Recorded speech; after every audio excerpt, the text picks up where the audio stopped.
बाकी साइलेंटली अपना काम करना। अंकित का ध्यान मेरी तरफ, ठीक है? सर इसको बोलो, ये बीच में नहीं बोलो। हाँ, अब कोई बीच में नहीं बोलेगा। लास्ट क्लास में हमने विलियन के गुण देख लिए थे, ठीक है? अब विलियन के गुण जो हमने देखे थे, पहला गुण क्या था? विलियन एक समांगी मिश्रण। यस, कौन सा मिश्रण है? समांगी। समांगी क्या होता है? समान रहता है, यानी कि जो दो पदार्थ उसमें मिक्स करते हैं ना, वो एक दूसरे में मिल जाते हैं, है ना? जैसे पानी और मिट्टी हो गई, वो मिक्स नहीं हो पाते, या जो कंकड़ होते हैं ना, वो मिक्स नहीं हो पाते, समझा? लेकिन विलियन में क्या होता है? मिक्स हो जाते हैं, इसीलिए इसको क्या बोला गया है? समांगी मिश्रण। दूसरा, इसके कणों का व्यास कितना होता है? 1 नैनोमीटर। व्यास कितना होता है? 1 नैनोमीटर, समझ गया? फिर अगला है, ये कण बहुत छोटे होते हैं, बहुत, इनको आंखों से नहीं देख सकते। किससे देखेगा? माइक्रोस्कोप का यूज करेगा। किसका? माइक्रोस्कोप। एक स्कोप होता है जैसे, हाँ, अपने फोन में लेंस होते हैं ना, वैसे उस पर भी एक लेंस लगा होता है, कांच होता है, कांच के थ्रू प्रकाश उस मतलब एक नली होती है उसमें जाता है, और ऊपर से अपन देखते ना तो अपन को दिखता है, जैसे कि कोशिका देखते हैं। ये पटेगा तो सूक्ष्मदर्शी के नाम से जानते हैं इसको। सूक्ष्मदर्शी के बारे में सुना 8वीं क्लास में? कोशिका पटा होगा, उसमें कोशिका इतनी छोटी होती है कि इसको सूक्ष्मदर्शी की मदद से देखा जा सकता है। सबसे बड़ी कोशिका सूक्ष्मदर्शी। ये तेरे को याद हो गया? 130 से 170 ये तेरे को याद हो गया है, ठीक है? फिर अपन आगे बात करते हैं। इनका आकार बहुत छोटा होता है, बहुत ही ज़्यादा इनका आकार छोटा है, तो ये क्या नहीं करेंगे? प्रकाश की किरणों को नहीं फैलाएंगे। समझ गया? तो यानी कि मतलब ये कण दिखेंगे नहीं, जो प्रकाश को फैलाएगा वो दिख जाएगा। समझ गया? क्लियर? फिर आगे है, छानने की विधि के द्वारा इन कणों को विलियन से पृथक नहीं किया जा सकता। यानी कि छान कर हम क्या नहीं कर सकते? इनको अलग नहीं कर सकते। क्लियर? बिल्कुल। और अगर तो विलियन को थोड़ी देर के लिए शांत छोड़ देगा, फिर भी वो कण नीचे नहीं बैठेंगे, इसका मतलब ये हुआ कि स्थायी होते। अस्थायी क्या हुआ? जैसे तूने मतलब पानी के अंदर मिट्टी डाल दी और उसको ऐसे हिलाया, तो मिट्टी ऊपर ऊपर आ जाएगी, ऊपर कण दिखेंगे। थोड़ी देर पड़ा रहेगा तो क्या होगा? वो कण धीरे धीरे नीचे चले जाएंगे और तली पर जम जाएंगे। ऐसी कंडीशन में मतलब चीज़ मिक्स नहीं होती है। और नॉर्मली नमक का तूने देखा होगा, पानी के अंदर नमक मिक्स करते हैं तो वो नीचे नहीं बैठता है, एक बार घुल गया मतलब घुल गया। तो ये स्थायी वाला काम हो गया।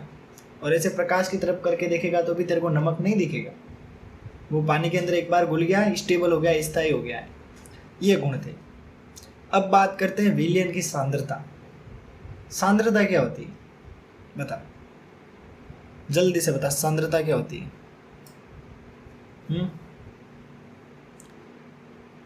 बता। नहीं पता। विलियन की सांद्रता के बारे में नहीं पता है? कहीं देखा नहीं ऐसा एग्जाम्पल? बता। नींबू का जूस। नींबू का जूस। हाँ, थोड़ा थोड़ा पता है। जैसे एक निश्चित तापमान है, क्या है? उस पर एक विलेय पदार्थ है। कौन सा पदार्थ? विलेय पदार्थ। उसको हमें घोलना है, ठीक है? उसको हम घोलते जाएंगे, लेकिन एक समय ऐसा आएगा कि उसकी जो क्षमता है वो क्या हो जाएगी? खत्म हो जाएगी। यानी कि कहने का मतलब ये है कि घुलना बंद हो जाएगा। तो जैसे एक लोटे में तूने पानी लिया, ठीक है? पेन को नीचे रख दे, अच्छे समझ में आएगा। जैसे एक लोटे में तूने पानी लिया, ठीक है? उस पानी के अंदर तू शक्कर डालता जा रहा है, ऐसे हिलाता जा रहा है, हिलाता जा रहा है। उससे क्या होगा कि वो शक्कर घुलती जाएगी। लेकिन एक लेवल ऐसा आएगा कि तू शक्कर डालेगा, शक्कर घुलेगी नहीं। यानी कि उसकी घुलने की जो कैपेसिटी है वो खत्म हो गई। ऐसा होता है, समझ गया? अब कभी कभी क्या होता है कि शक्कर घुलती जा रही तो उसकी कैपेसिटी जाता है। समझ गया कि नहीं? शक्कर में अलग फर्क होता है। अलग फर्क होता है। शक्कर में फर्क नहीं होता है। देख, कहने का मतलब ये है कि एक तो हमने जल ले रखा है, उसको हमने बोला विलायक। क्या बोला? विलायक। और शक्कर जो घोल रहे हैं उसको बोला है विलेय। ठीक है, अब विलायक के अंदर विलायक क्या होता है, दूसरे को अपने अंदर पकड़ के घोल लेता है, और विलेय क्या होता है, खुद घुल जाता है। समझा मेरी बात? विलायक तो जो होता है दूसरे को अपने अंदर घोल लेता है, यानी कि जल क्या है, विलायक, जिसने शक्कर को पकड़ के जैसे शक्कर अंदर डाले और उसने अपने अंदर घोल लिया। ठीक है, और विलेय क्या होता है, जो घुल रहा है, यानी कि विलेय क्या है, शक्कर। विलायक समझा मेरी बात? ये कॉन्सेप्ट है। तो अब अगर पदार्थ नहीं घुल रहा है, ऐसी कंडीशन आ गई या पदार्थ घुलना बंद, तो उसे कहेंगे संतृप्त विलयन। क्या कहेंगे? अगर घुलने की प्रोसेस बंद हो गई है, फिर वो जो विलयन हमारे पास पड़ा हुआ है ना, जो मिक्सचर पड़ा हुआ है, मिश्रण पड़ा हुआ है, उसको क्या कहेंगे? संतृप्त विलयन। और घुलता जा रहा है, घुलता जा रहा है, उस समय उसी विलयन को क्या बोलेंगे? असंतृप्त विलयन। क्लियर? समझ गया कि नहीं? अब संतृप्त विलयन की परिभाषा बताता हूं, सुनना। निश्चित ताप पर यदि विलयन में विलेय पदार्थ नहीं घुलता है तो उसे संतृप्त विलयन कहते हैं। क्या कहते हैं? संतृप्त विलयन। मैं बोल रहा हूं, सुन ले आराम से। ठीक है, ये पीडीएफ चाहिए, हाईलाइट वाली मिल जाएगी, उसके अलावा नोट्स मिल जाएंगे, सब कुछ मिल जाएगा। ठीक है, सारे पीडीएफ वहाँ पे अटैच कर दूंगा, आराम से जो चाहे वो डाउनलोड करना। बस अपन जो भी पढ़ रहे हैं डेली का रिकॉर्ड अपने कोर्स में पढ़ा हुआ है। ठीक है, उसकी टेंशन मत ले। फिर बात करते हैं असंतृप्त विलयन। सुनना इसकी परिभाषा। एक विलयन में विलेय पदार्थ की मात्रा, एक विलयन में विलेय पदार्थ की मात्रा यानी कि जो घुल रहा है उसकी मात्रा, है ना, संतृप्तता से कम है, यानी कि और घुलना चाहता है। शक्कर चाहती है कि नहीं भाई और डालो, मैं तो घुलूंगी। ऐसी कंडीशन में क्या होगा? ऐसी कंडीशन में क्या होगा बता? उस विलयन को क्या कहेंगे? असंतृप्त विलयन। समझा मेरी बात? क्या बोला अभी मैंने? समझा दे। शक्कर घुल जाएगी। यस, एक सबसे पहले एक लोटा लिया। ठीक है, दे अपना खुद का एग्जाम्पल बता के, पानी का लोटा लेके आया। ठीक है, पास में बोरी भर के शक्कर पड़ी हुई है। ठीक है, फिर क्या करेगा? घुलेगी नहीं वो। हाँ, अरे मेरे को एक बात बता, एक आधा किलो का लोटा लेके आया तूने पानी का भर के। ठीक है, आधा लीटर का लोटा लेके आया, जैसे बोलना है वैसे बोल। ठीक है, अब तूने क्या किया कि मतलब पास में तेरे पास एक किलो का वो पड़ा हुआ है कटोरा, भर के डाल दी पानी, तो थोड़ा सा शक्कर दे था, कब तक घुलेगी शक्कर? मतलब एक समय ऐसा आएगा कि शक्कर में क्या, शक्कर कभी कभी देखा ना गिली गिली होती है, होती नहीं होती? पानी, हाँ, पानी कम और शक्कर ज्यादा, तो ऐसी कंडीशन ही तो होती है। तो उस समय शक्कर घुलती कम है। हाँ, नहीं घुलती है ना, तो वैसी स्थिति बन जाती है, यानी कि उस लिक्विड के अंदर वो शक्कर पड़ी रहती, घुलती नहीं है, क्योंकि उसकी कैपेसिटी घोलने की खत्म हो गई है। अगर जब कैपेसिटी खत्म हो जाती है उसे क्या कहेंगे? संतृप्त। दाब क्यों, ऐसे याद रख सकता है।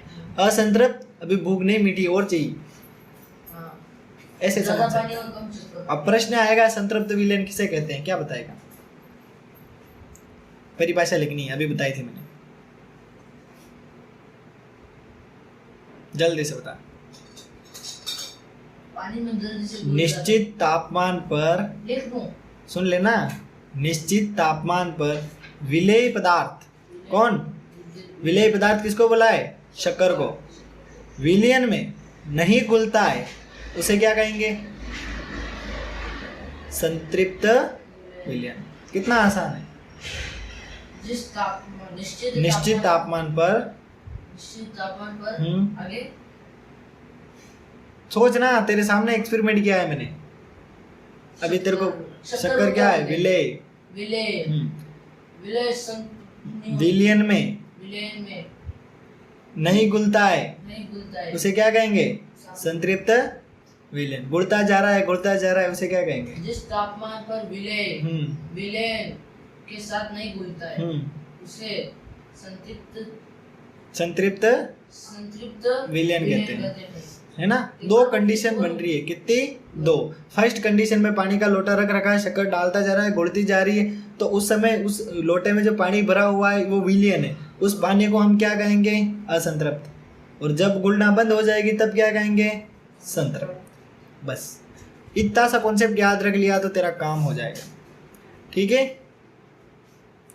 यदि सुनना एक लाइन है तेरे लिए बहुत ही जरूरी। कहने का मतलब ये है कि अब शक्कर घुलना बंद हो गई। ठीक है, यानी कि विलेन को हमने संतृप्त बोल दिया कि भाई विलेन संतृप्त हो गया, अब शक्कर नहीं घुलेगी। अब तूने उस लोटे को गैस स्टोव पे रख दिया और गैस को चालू कर दिया, तो फिर वापस और वो शक्कर होगी जो घुल जाएगी, और डालेगा तो भी घुलती जाएगी। तापमान अगर तू बढ़ा रहा है, क्या कर रहा है, पानी का तापमान बढ़ा रहा है, गर्म कर रहा है पानी को, तो वो और घुलती जाएगी। इसीलिए परिभाषा में लिख रखा है कि निश्चित तापमान पर, यानी कि तूने रख रखा है तो तापमान स्टेबल है, अपने कमरे का तापमान 26-27 डिग्री सेल्सियस के आसपास होता है, तो उतना से तापमान होगा, तो उस पर घुलना बंद हो गया, विलेन संतृप्त हो गया है। उस संतृप्त विलेन को वापस तूने गैस पे स्टोव पे रख दिया और गर्म करने लगा, क्या करने लगा, तो वापस शक्कर घुलना शुरू और डालने लग जा। यानी कि तापमान बढ़ाने पर उसकी संतृप्तता समाप्त हो गई और वो असंतृप्त में कन्वर्ट हो गया। ये चीज़ दिमाग में होनी चाहिए। समझ गया कि नहीं? क्लियर? गुड। और बात करते हैं थोड़ी सी।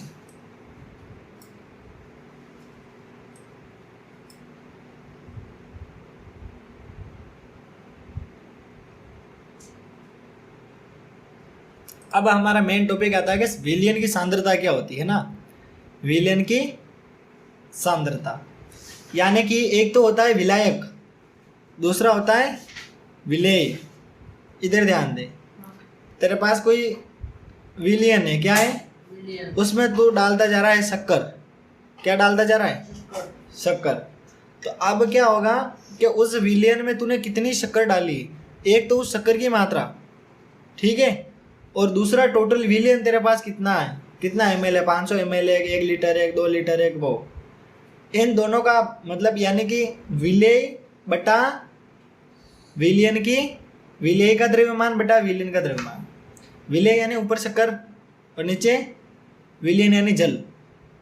समझा? यानी कि कितना हमने पानी लिया है, पानी की कितनी मात्रा ली है, दूसरा शक्कर की कितनी मात्रा ली है, उन दोनों का अनुपात और 100 से होगा गुणा, फिर परसेंट में आ जाएगा इतने % विलयन की सांद्रता है। समझ गया? घर पे लेसन पढ़ेगा तो और समझ आ जाएगा। ठीक है, ये फॉर्मूला है।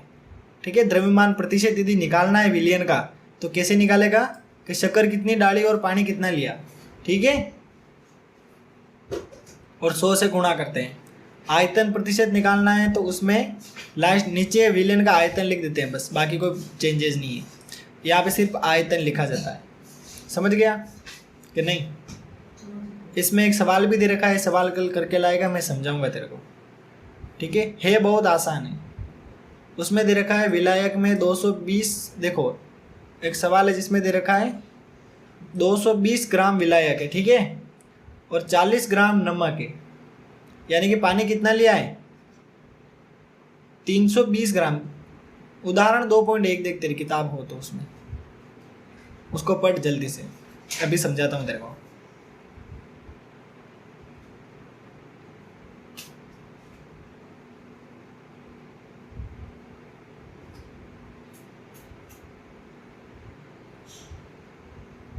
हे मिला नहीं मिला? पढ़ उसको जल्दी से, प्रश्न पढ़। एक विलयन के 320 ग्राम विलायक जल में 40 ग्राम साधारण नमक मिले। हाँ, विलयन की सांद्रता का परिकलन करें। हाँ, अब ये सांद्रता का परिकलन कैसे कर रहा है देख। सबसे पहले क्या निकाल रहा है ये कि नमक कितना डाल रखा है, नमक 40 ग्राम, ठीक है। अब ये दूसरा बोल रहा है कि जल कितना है, 320 ग्राम। अब विलायक का द्रव्यमान निकालना है विलायक का, तो इन दोनों को मिलाना पड़ेगा क्योंकि नमक की तो अंदर डाला है तो वो भी जुड़ जाएगा।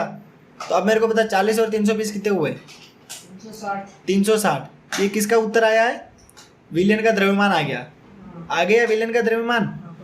हाँ, अब सबसे पहले ऊपर वाले लाइन में देख, विलेय पदार्थ का द्रव्यमान। विलेय पदार्थ कितना लिया था अपन ने, नमक कितना लिया था, विलेय यानी नमक है, नमक कितना लिया था 40, और टोटल विलयन का द्रव्यमान कितना हुआ 360। तो नीचे लिख रखा है देख 40 बटा 360 लिख रखा है, हैं? फिर इंटू 100 100 से गुणा कर रखा है तो कितना प्रतिशत आ गया? 11%। क्या है 11%? क्या है 11%? मिलियन। बिलियन का द्रव्यमान प्रतिशत आ गया है। तो अब अगर तेरे से कोई पूछता है कि बिलियन का द्रव्यमान प्रतिशत बताना तो बता देगा। ये 11%। हाँ, अगर समझ नहीं आया तो कल इस एग्जाम्पल को उतार के लाना, सबसे पहले आके पूछना, ठीक है? समझ गया मेरी बात? हैं? क्या हुआ? समझ गया। अब हम बात करते हैं निलंबन की। किसकी? निलंबन क्या होता है? कभी देखा क्या निलंबन? हैं? देखो, निलंबन में होता है विषमांगी मिश्रण, ठीक है? इसमें क्या होता है? ठोस द्रव में परिक्षेपित होता है। कौन? ठोस द्रव में परिक्षेपित होता है, उसे क्या कहेंगे? निलंबन। समझा? यानी कि ऐसे कह सकते हैं कि निलंबन क्या है? एक विषमांगी मिश्रण है। कैसा मिश्रण है? विलेय पदार्थ के कण। किसके कण? यानी कि जो घुलने वाला। विलेय पदार्थ के कण घुलते नहीं है, बल्कि निलंबित रहते हैं, यानी कि दिखते रहते हैं वो। अभी बताऊंगा निलंबित कैसे रहते हैं। डेफिनेशन याद हो गई? जल्दी से डेफिनेशन पढ़। विषमांगी घोल। क्या लिख रखा है? विषमांगी घोल जो ठोस द्रव में जो परिक्षेपित हो जाता है उसे क्या कहेंगे? याद हो जाएगा इसे कि नहीं? अब नेक्स्ट पेज पे लिख रखा है, देख क्या लिख रखा है, पढ़। निलंबन का गुणधर्म। हाँ, कौन कौन से गुणधर्म होते हैं याद रखना है, जरूरी है। पहला विषमांगी मिश्रण है, अभी बताया था मैंने।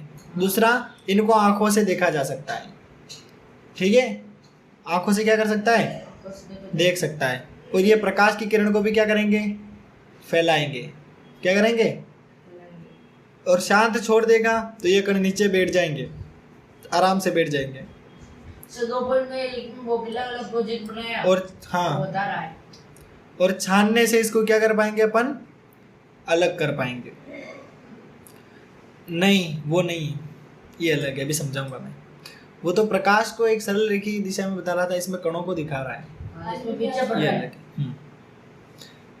सेकेंड, कोलाइड विलयन। कौन सा विलयन? कोलाइड। कोलाइड में क्या होता है? ये कण समान रूप से फैले होते हैं। कैसे फैले होते हैं? समान रूप से। निलंबन की अपेक्षा कणों का आकार क्या होता है? छोटा होता है। और ये मिश्रण कैसा प्रतीत होता है? समांगी। और विलयन विषमांगी मिश्रण होता है। कैसा होता है? विषमांगी। समझ गया मेरी बात कि नहीं? समझ गया? अरे बताया जो तो समझ गया। कोलाइडल बहुत आसान है। ये जो कण होते हैं इनको हम आंखों से नहीं देख पाते हैं, ठीक है? नॉर्मली नहीं देख पाते। अभी यहाँ पर है कोलाइडल कण इस रूम में, लेकिन हम देख नहीं पा रहे। लेकिन पूरे कमरे में अंधारा कर दिया जाए और फिर उधर से एक सूर्य की किरण आती है तो उसमें कुछ कण अपन को दिखाई देते हैं। अपने केलू पोष के मकान होते हैं नहीं होते हैं? केलू लगे होते हैं ऊपर। उनमें वो भूरे टाइप आते हैं। हाँ हाँ, उसी को हम क्या कहते हैं? कोलाइडल विलयन। समझ गया? यानी कि होता है उसमें दिखते हैं। प्रकाश की किरण गिरेगी, एक ही पूरे कमरे में अंधेरे कर रखा है, एक ही किरण आ रही है तो क्या होगा? ये कण दिख जाएंगे। दिन में दिखते, रात में नहीं दिखते। हाँ, रात में तो सूर्य का प्रकाश होता ही नहीं है, दिखना ही पॉसिबल नहीं है। हाँ, तो वो मतलब धुंधले ऐसे भूरे टाइप होते हैं। समझा ना? क्योंकि केलू के अंदर से क्या होता है कि वो प्रकाश आता रहता है तो वो जो अपन को दिख जाते हैं। और ये दिखना की प्रक्रिया जो होती है, देखो अब यहाँ पे एक परिभाषा आई है जो हमारे लिए इम्पोर्टेंट है। प्रकाश की किरण का फैलना क्या कहलाता है? टिंडल प्रभाव। याद रखना, ये प्रश्न पूछा जाता है। टिंडल प्रभाव किसे कहते हैं? प्रकाश की किरण का फैलना। प्रकाश की किरण का फैलना क्या कहलाता है? टिंडल प्रभाव। ये प्रश्न में अधिकतर परीक्षा में पूछा जाता है। 9वीं में आएगा, 10वीं का पता नहीं, ठीक है? 12वीं में भी आएगा। यस। अरे ये बहुत परेशान करेगा ये प्रश्न तेरे को, अभी से पढ़ ले।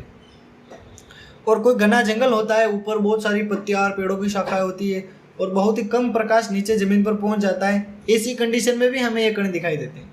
2 एग्जाम्पल बता दिए, एक तो घर वाला बता दिया, एक जंगल वाला। याद रखना, दोनों एग्जाम्पल साथ में चिपका देने अपन को, ठीक है? आंसर्स कैसे लिखते हैं कॉपी में ये भी मैं सिखाऊंगा, अपना फर्स्ट टेस्ट होगा उसके बाद, ठीक है? क्लियर? यहाँ तक मेरी बात समझ में आ गई? कोई पूछना है बात कि नहीं? कुछ नहीं पूछना है? कितनी बड़ी क्लास है इसको? पूरा पाठ पढ़ाओगे क्या? पूरा? अरे पढ़ लेते हैं, चलने देना, तेरी क्या है? क्या है, हम पागल हो जाएंगे। कितने पेज हो गए? नहीं। 1 2 3 और एक 4 तो पहले से हो गए। 5 6 7 8 9 पेज है। ठीक है, अभी पढ़ लेते हैं। इसको लिस्ट में रखना। अरे बेटा अभी तेरे को बात अब लिस्ट में नहीं, रखना नहीं। था। फिर है कोलाइड के गुणधर्म। किसके गुणधर्म? कोलाइड के गुणधर्म ही होते हैं। पहला गुणधर्म क्या है? विषमांगी। विषमांगी क्यों? क्योंकि कण अभी दिख रहे थे अपन को, दिख रहे थे कि नहीं दिख रहे थे? दिख रहे हैं तो विषमांगी हुआ। दूसरा, आकार इतना छोटा है कि इनको आंखों से नहीं देख सकते, लेकिन ये प्रकाश की किरण को फैलाते ना, इसीलिए प्रकाश के मार्ग में ये हमें दिख जाते हैं। जहाँ जहाँ पे प्रकाश आएगा ना, ऐसी कंडीशन में दिख जाएंगे। समझ गया कि नहीं? और जब इसको शांत छोड़ देंगे तब ये कण जमीन पर क्या होंगे? बैठ जाएंगे। सुन लेना, हाँ। ठीक है? सामने 2.1 मिली कोलाइड के। और छानने की विधि से इनको अलग नहीं किया जा सकता है। अपकेंद्रण तकनीक से इनको अलग किया जा सकता है। अपकेंद्रण तकनीक क्या होती है बता? घर पे छाछ दही से वो फेरते ही नहीं फेरते? हाँ। छाछ फेरने की मशीन होती है ना, हैं? उसमें जो मक्खन मक्खन होता है ना, उसको अलग करने की प्रक्रिया जो होती है ना, उसको बोलते हैं अपकेंद्रण। हाथ से लेते हैं। यानी कि किसी विलियन को गोल गोल तेजी से घुमाया जाता है और उससे के परिणाम स्वरूप अपन को जो ठोस चीज होती है वो अलग मिल जाती है, द्रव अलग मिल जाता है। यानी कि द्रव के रूप में छाछ और ठोस के रूप में मक्खन। इस विधि को क्या कहते हैं? अपकेंद्रण। क्या कहते हैं? अपकेंद्रण। समझ गया कि नहीं? इसकी परिभाषा और यहाँ पे तू देख लेना, कल मेरे को समझाना और अच्छे से, ताकि इसको और टाइम मिला तो डिस्कस कर ही लेंगे। यहाँ तक समझ गया मेरी बात कि नहीं? समझा कि नहीं समझा? भौतिक और रासायनिक परिवर्तन के बारे में तेरे को पता ही है। भौतिक परिवर्तन जो आंखों से देखे जा सकते हैं आसानी से, रासायनिक परिवर्तन केमिकल चेंजेस होती है ना, जिनको देखना थोड़ा कम मुश्किल रहता है। समझ गया? ये तो आसान ही है, भौतिक और रासायनिक परिवर्तन। फिर एक प्रश्न आता है कि मोमबत्ती का जलना। किसका जलना? मोमबत्ती का जलना भौतिक परिवर्तन है या रासायनिक? तो नॉर्मली मोमबत्ती जो जलती है ना, ऊपर लोह देखी होगी तूने। वो रासायनिक है। इधर ध्यान दे बेटा। सफेद नंबर नहीं लग रहा है। हाँ छोड़ दे उसको। मोमबत्ती जो जलती है ना, जैसे ये मोमबत्ती लगा रखी है तूने, ये देख। अब ये ऊपर जो वाट जलती है ना ऊपर, उसको हम क्या कहते हैं? भौतिक। रासायनिक परिवर्तन। रासायनिक से क्या? और जो पिघलती है ना, पिघल के वो नीचे नहीं गिरता है, लिक्विड फॉर्म में हो जाता है, फिर नीचे जाके वापस जम जाता है, उसे कहेंगे भौतिक परिवर्तन। प्लास्टिक ज्यादा जमती है। जलना तो क्या हुआ मोमबत्ती का? रासायनिक। और पिघलना क्या हुआ? भौतिक। रह जाएगा याद कि नहीं? याद रहेगा नहीं रहेगा? जल्दी बता। स्कूल से आके थोड़ी देर सोया करो आराम से, फिर आराम से पढ़ेंगे, लेट तक कोई परेशानी नहीं। यहाँ पे सोए में तो आते हैं तो दो बच्चे। अब बात करते हैं शुद्ध पदार्थ, है ना? शुद्ध पदार्थ के बारे में बात करते हैं। पहला जो इसमें आता है वो है तत्व। तत्व क्या होता है बता, जल्दी से बता। क्या होगा? तत्व को मतलब ये इसकी परिभाषा सुनना एक बार, फिर आप मैं थोड़ी सी डिटेल बताऊंगा। तत्व पदार्थ का वह मूल रूप है जिसे रासायनिक प्रक्रिया द्वारा अन्य पदार्थों में विभाजित नहीं किया जा सकता। तत्व को रासायनिक विधि से अन्य पदार्थों में विभाजित नहीं करते। यानी कि पदार्थ का मूल रूप जो होता है ना, उसको क्या कहते हैं अपन? तत्व। पदार्थ के मूल रूप को क्या कहते हैं? तत्व। जैसे अब मैंने बोला NaCl, तो Na क्या एक तत्व है और Cl भी क्या है? एक तत्व। समझ गया? Na और Cl दो तत्व मिलकर क्या बना रहे हैं? एक यौगिक बना रहे हैं या एक मिश्रण बना रहे हैं। क्लियर? समझ गया? ये कॉन्सेप्ट है। अब तत्व की खोज किसने की? तो रॉबर्ट बोयल ने की। किसने की? हाँ, कब की थी? 1661 में। 1961 नहीं, 1661। याद रह जाएगा कि नहीं? यहाँ किताबों होता है, मैं ठीक कर देता हूँ। और तत्व की परिभाषा भी यहाँ पे दे रखी है, टेंशन मत ले, PDF मिल जाएगी। ठीक है? और तत्वों को 3 भागों में बांटा है। ध्यान इधर, या ध्यान से सुन, याद हो जाएगा, घर पे लेसन रीड करना, सब मिल जाएगा। पहला है धातु, दूसरा अधातु, तीसरा उपधातु। अधातु की परिभाषा आती है? क्या होती है बता? या अधातु किसे कहते हैं? धातु कठोर, चमकीली, आगर, ध्रुवीय, तन्य। हाँ चल, धातु की विशेषता ही बता दे तू। धातु की विशेषता, पहली चमकीली होती है, हाँ, ठीक है। दूसरी ताप और विद्युत की सुचालक, हाँ, तन्य होती है, आघातवर्धनी होती है, ध्वनिक होती है। हाँ, उदाहरण पूछे तो क्या बताएगा? सोना, चांदी, तांबा, लोहा, सोडियम, पोटेशियम, बहुत सारे उदाहरण हैं, बता देगा।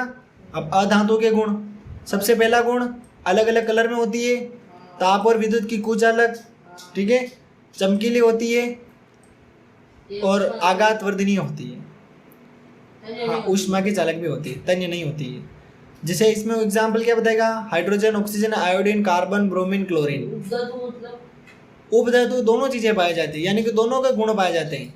जैसे यहाँ पे इसने बोल रखा है उपधातु में कि धातु और अधातु के बीच के गुण होते हैं, यानी कि कुछ गुण धातु के भी होते हैं, कुछ अधातु के भी होते हैं। इस कंडीशन में क्या कहेंगे? उसे हम उपधातु। और उपधातु के नाम याद रखना जरूरी है। किसके नाम? उपधातु के। हाँ, कौन कौन से नाम होते हैं? सबसे पहला बोरॉन, सिलिकॉन, जर्मेनियम, 3 नाम है, याद रख लेना।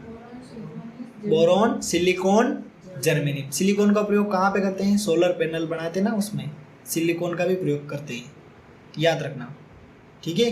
सिल्वर कलर की एक पट्टी दिखती होगी उसमें, या डॉट जैसा कुछ दिखता होगा। कभी ओरिजिनल सोलर पैनल को देखना, उसमें होता है, वो ऊपर लाइट पड़ी हुई ना, उसमें भी दिखेगी तुम्हें। चांदी की है या किसकी है वो पता नहीं है, चांदी जैसी ही होती है ना, सिलिकॉन का मतलब ऐसे ही होता है। सुनिए, ऊपर में वो लाइट पड़ी है ना, उसमें देखना है, सोलर पैनल लगा हुआ है उसके पीछे, मिल जाएगी। अब धातुओं के बारे में कुछ मतलब तत्वों के बारे में कुछ चीज़ें याद रखनी है। 100 से ज़्यादा तत्व अभी तक वैज्ञानिक खोज कर चुके हैं। कितने? 100 से ज़्यादा क्या कर चुके हैं? तत्वों की खोज किसने की? वैज्ञानिक। गुड। 11 तत्व ऐसे हैं जो कमरे के तापमान पर, यानी 26-27 डिग्री सेल्सियस पर किस अवस्था में रहते हैं? जैसे 2 तत्व कौन कौन से? पारा और ब्रोमीन। पारा और लोमिन, ब्रोमीन, BROMIN। हाँ, मीन, पारा और ब्रोमीन, 2 चीजें कमरे के ताप पर किस में पाई जाती है? द्रव। द्रव में। हाँ, समझ गया कि नहीं? और गैलियम और सीजियम है ना, इनको कमरे का जो तापमान होता है उसे थोड़ा सा ज़्यादा तापमान देंगे तो ये द्रव में बदल जाएगी। थोड़ा सा तापमान बढ़ाएंगे तो किस में आ जाएगी? द्रव में। कौन आएगा? द्रव में कौन आएगा थोड़ा सा तापमान बढ़ाने पर? गैस। गैलियम और हाँ, गैलियम। उसको छोड़ देना बेटा, पेन को मैं ले जाऊंगा, पेन वरना जमा कर दूंगा। गैलियम और सीजियम कमरे के तापमान से थोड़ा सा तापमान इनका बढ़ाएंगे इनका तो नाम ही नहीं आता। याद बोलना मेरे साथ, बोलेगा तभी याद होगा। एक बार में कठिन लगेगा, दूसरी बार में सरल लगेगा, तीसरी बार में और सरल लगेगा। कितना पेज हो रहा है? अब बात करते हैं यौगिक की। लौकिक। यौगिक क्या होता है बता? 2 या 2 से अधिक तत्वों को मिला के हम क्या बना सकते हैं? यौगिक। लेकिन यौगिक में अनुपात फिक्स होता है। क्या फिक्स होता है? याद रह जाएगा। 2 या 2 से अधिक तत्वों के नियत अनुपात में रासायनिक तौर के संयोजन पर जो बनता है उसे हम क्या कहेंगे? यौगिक। रह जाएगा याद कि नहीं? पता जल्दी से। यौगिक की परिभाषा याद होनी चाहिए, कल पूछूंगा। अब एक सारणी दे रखी है 2.2, जिसमें क्या दे रखा है देखो, मिश्रण और यौगिक जो है ना, इनके बारे में बता रखा है कि मिश्रण और यौगिक में अंतर पता होना चाहिए। 4 बिंदु मिश्रण के और 4 बिंदु यौगिक के। पहला बोल रहा है तत्व और यौगिक मिश्रण बनाने में, हाँ इसमें सिर्फ मिलते हैं, कोई नई चीज़ नहीं बनती, ठीक है, लेकिन यौगिक में नई चीज़ बनती है। पहला बिंदु याद रखना, ध्यान मेरी तरफ। 2.2 कहाँ पर है? सारणी नहीं मिल रही है, छोड़, ध्यान मेरी तरफ। एक सारणी है जिसमें यौगिक और मिश्रण में अंतर बता रखा है। सुन इधर ध्यान। यौगिक में नया पदार्थ नहीं बनता है, मिश्रण में नया पदार्थ बनता है। रह जाएगा याद, ठीक है। दूसरा, मिश्रण का संगठन परिवर्तनीय होता है, यानी कि अपन मिश्रण जो बनाते हैं ना, तो उसमें अपना अनुपात चेंज कर सकते हैं, कभी कम होगा कभी ज़्यादा होगा, लेकिन इसमें नया पदार्थ जो बनेगा ना वो स्थायी होगा। समझा ना कि नहीं? ये दूसरा पॉइंट समझ में नहीं आ रहा है तो कोई बात नहीं, तीसरा समझ लें। मिश्रण में उपस्थित घटकों के गुणधर्मों को दर्शाता है। नए पदार्थ के गुणधर्म पूरी तरह से भिन्न होते हैं। यानी कि दो चीज़ें पहले मिक्स की मिश्रण में तो थोड़ा थोड़ा प्रभाव उनका दिखेगा, लेकिन यौगिक में नहीं दिखेगा। यौगिक में पूरा नया पदार्थ बन जाएगा। समझा ना? फिर लास्ट बिंदु है भौतिक विधियों से मिश्रण को अलग कर सकते हैं। किससे? और मिश्र यौगिक जो होता है उसको भौतिक विधियों से अलग नहीं कर सकते, रासायनिक विधियों से ही करना पड़ेगा। अगर नमक में क्या होता है Na और Cl, ध्यान इधर, नमक में क्या होता है, एक तो Na दूसरा Cl। अब Na और Cl को हम मिला रहे हैं तो क्या बन रहा है? यौगिक। और जल और नमक को मिला रहे हैं तो वो क्या बन रहा है? मिश्रण। ठीक है। अगर जल से नमक को अलग करना है तो गर्म करके जल अलग हो जाएगा, उड़ के चला जाएगा और बचेगा क्या? नमक। और यौगिक को अलग करना है तो उसके लिए क्या करना पड़ेगा? रासायनिक विधियां प्रयोग में लेनी पड़ेगी। समझ में आया कि नहीं? आया कि नहीं आया समझ में? बता मेरे को। अब एक छोटा सा कॉन्सेप्ट और है, एक इंडेक्स दे रखी है पेज नंबर 23 पर, लास्ट में देख, लास्ट में देखना, पेज नंबर 23 पर दे रखी है। पदार्थ 3 अवस्थाओं में पाया जाता है। कौन कौन सी? ठोस, द्रव और गैस। दिख रहा है क्या कि नहीं? ये पेन आगे ले, पेज डिफरेंस है पूरा, नेक्स्ट पेज पे ले, और ले और ले और ले। पदार्थ, शुद्ध पदार्थ, मिश्रण, हाँ तत्व, यौगिक, यस, सामग्री, हाँ। विषांगी। अब मेरी बात सुन, सबसे पहले क्या देखा है? पदार्थ कितनी अवस्था में होता है? 3। कौन कौन सी? ठोस, द्रव और गैस। अब पदार्थ जो होता है उसको 2 भागों में बांटा है। कितने भागों में? 2। पहला शुद्ध पदार्थ, दूसरा मिश्रण। समझ गया कि नहीं? दिख रहा है इंडेक्स में? फिर तत्व और यौगिक। शुद्ध पदार्थ को बांट रखा है किसमें? तत्व और यौगिक में।